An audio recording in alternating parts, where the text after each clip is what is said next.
What? We're going to be heading straight back into our drilling chamber here. No wonder there's only...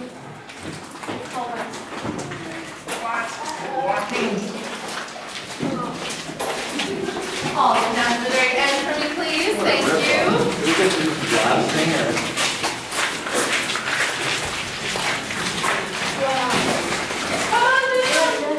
I know. It's really warm down here in the summer. Or in the winter. It's sitting here around. That's the video I want to watch going on. Okay. Come on down here. Alright folks, so on our way down here, we passed our explosives magazine. So that is where all our dynamite was contained. They only had 24 hours worth of dynamite in that magazine at a time, just for safety reasons. But essentially the dynamite was vital to our operation because that's how we blew up the rock to get to the mineral deposit. So very, very important to us. Without dynamite, this whole entire operation could have not happened. So this is our drilling chamber. This is where all the hard work truly begins. We use the drill to drill holes for the dynamite inside the rock face. So what I'm going to do is I'm going to do a bit of a chronology with our drills for you all. So back in 1904, everyone, this monster right here was the first drill that we used underground. This is what we call the wood drill. The wood drill is named after its manufacturer, so it's not made of wood in any way, thank goodness. Phew! But there are three main issues associated with this drill. So the first issue is its size. It's very, very heavy, weighing approximately 275 pounds or 130 kilos. So it took two big burly men to carry this thing in here at the start of their shift and then from drill site to drill site throughout the day. So not very efficient. Second issue, everyone, was the noise that came from this drill. So when this thing is going off underground, it sounds like a submachine gun. The men did not have the hearing protection as we do today in modern mines, so they would try and stuff their ears with cotton balls. But as you can imagine, cotton balls don't work very well. The men did oftentimes go deaf. The third issue, everyone, the most deadly issue associated with this drill was the dust that came from it. So deep in our hard rock here, we have a mineral called silica. And silica is used to make glass. So as the men were drilling, they would create this dust and essentially be inhaling small shards of glass. This would cause scar tissue to form on their lungs and they develop a very fatal disease called silicosis. And that is why this drill was often nicknamed the Widowmaker, for how many men it indirectly kills. Very morbid, but on a much more positive note, in the 1920s, they bring us this drill right here. Now, although all our drills are pneumatic, so they run off of compressed air, this drill, called the stoper drill, was quite innovative for its time because it used the help of water to damp down the deadly dust. So the water line attaches to the secondary hook up here, travels up the drill, through the hollow job and into the top. So now our dust problem has been sort of taken care of, but the men are being rained on by mud for that whole 8-hour shift. Imagine yourselves knee-deep in water. Definitely not very comfortable or luxurious working conditions in the slightest. The other issue with this drill is that it can only drill vertically, so we still have to use our wood drill over there for all of our horizontal drilling. But that changed in the 1930s. Come on down here for me.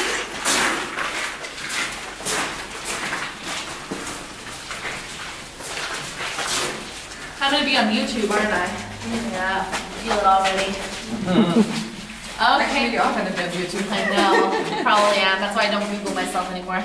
Alright, everyone, so this drill right here, this really revolutionized things for us at Britannia. This is what we call the jack-leg drill.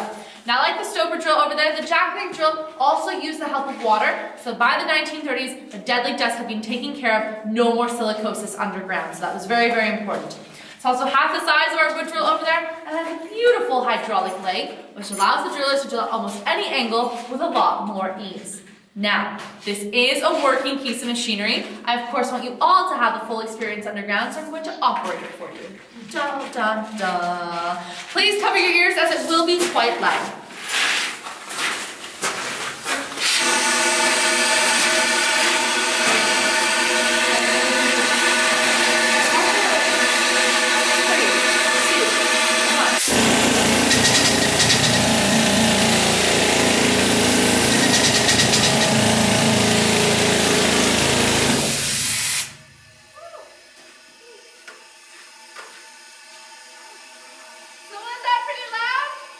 What?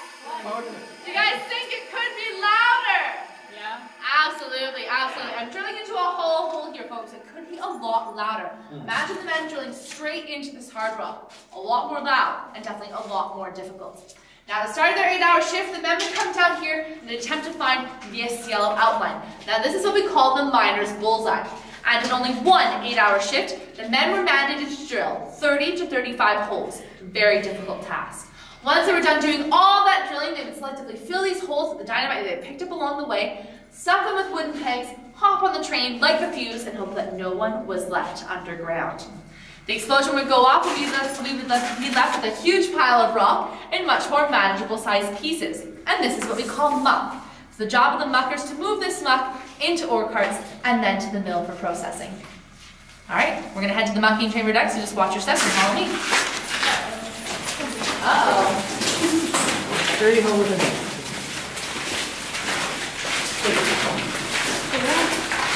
I know you're doing more than one drill out there. No kidding.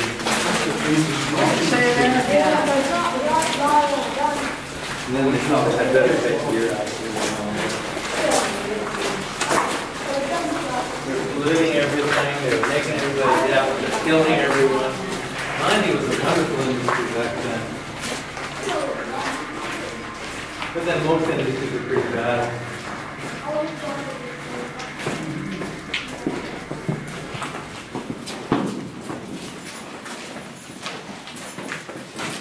Go ahead all the way down to the very end. Just watch the overhang, sir. It is a slightly dull place to stand. Yeah, that's right.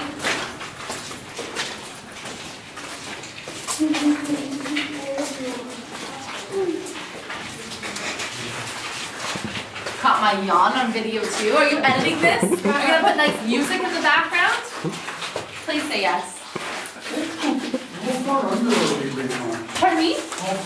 We're just at ground level, sir. So the tunnels would actually go about 1,600 meters below sea level and then 300 meters above. So we had tunnels very, very low to underneath the earth, and so it would just occur that way. But this was actually a service tunnel, so it's in 1914, so 100 years old this year, used to keep the overstock of ore or any machinery that was needed. So none of the actual mining took place in here, but it was also used as a precautionary bomb shelter in the Second World War. Thankfully, it was never used for that, but as you can probably tell, this was a very important tunnel. So just because it was at ground level, it was just very useful for us to have, but there's a whole bunch more tunnels directly below us that are very, very interesting. All the ones that are below sea level are filled with water right now, so yeah, not accessible anymore, unfortunately. All right, ready everyone? Perfect. So I'd like you all to imagine that the explosion has gone off, the dust and gases have settled, and what you see before you here is your wondrous pile of muck. Now back in 1904, it was the job of 2 muckers to come down here in pairs and start to move this rock by hand. Now everyone, back in the day, this was their extremely innovative tool of the trade. This is what we call a muck stick. So for 8 long hours, the men would be scooping this muck over their shoulders into the waiting ore carts behind them. As you can tell, this would have been difficult, back-breaking work. Definitely not a lot of fun. The men, both of them, were collectively mandated to move 16 to 20 tons of muck for only one 8-hour shift. So that's about 3 elephants worth of muck in a single 8 hours. That is absolutely crazy. So the early 1920s, a couple muckers got together over some coffee. They were talking. They decided that there had to be a better way. So the early 1920s, a couple of them invented this machine right here. So we have the muckers, we have the muck stick. Any takers as to what this machine is called? No? So close. It's called the mucking machine. Not very creative. We like to keep things very, very simple underground. So it is the mucking machine. Now this thing is pretty cool. I'm going to drive it for you. Not as loud as the drills, but please feel free to cover your ears if you'd like. Then I can get everyone to take a nice step back away from the railing for me. No need to worry. My aim is fantastic on Mondays. No problem at all. It's a Monday?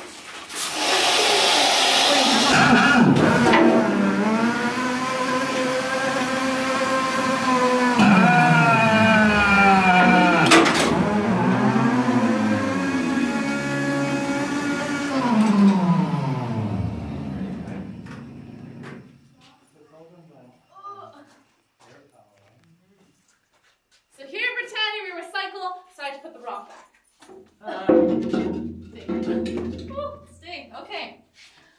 All right, folks, so now that you've seen all this wonderful machinery and the overhead light that we have, I'd now like to show you the true working conditions of the miners, because it's definitely nothing like we're experiencing today. So come on down here for me. We're going to form a nice little semicircle. Back in this area right here. Semicircle right here. Facing east.